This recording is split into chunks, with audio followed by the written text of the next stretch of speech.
Alia, you had a very interesting new insight about heart center therapy. Could you share with us? Yes. Well, actually, I was in meditation about a month ago, and it came to me.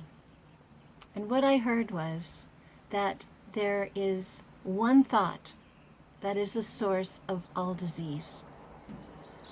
That thought is, I am not loved. And this just struck me so deep in my heart.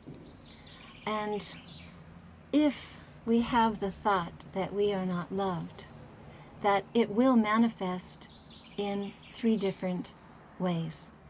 We will either feel that we cannot trust, we are not worthy, we have been abandoned.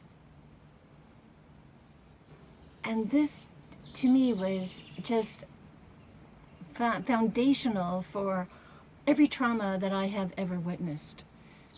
And I looked at that further, and what does that mean? If we are abandoned, then it means that we are not connected.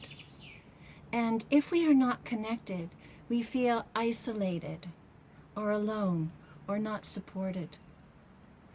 If we feel that we are unworthy, that we have no value, then we have no purpose.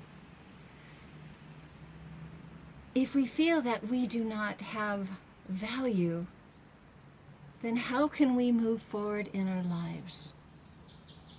If we cannot trust, if we can't trust the universe, if we can't trust our parents, if we can't trust each other, then we cannot trust ourselves.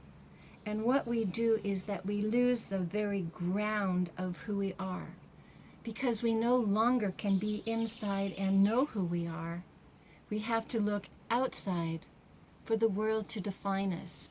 We have to look outside to outside authority because we cannot trust our own truth and our own knowing. So, what I have seen in my work is that every time there is a true and a deep healing, it's because we have been able to use love as a resource for that healing. So, in a trauma, it doesn't really matter what happened. What matters is how we felt and what decision we took about ourselves. And therefore, if we took a decision that we cannot trust, if we have been abandoned, if we don't have self-worth or we're not loved, then we lose our ground and we give ourselves up. And often the first traumas start when we are children. And if we lose our ground as a child, we have nothing, we do not have a platform in which to stand upon. So in every healing, what needs to happen is that we need to recreate the bonds of love.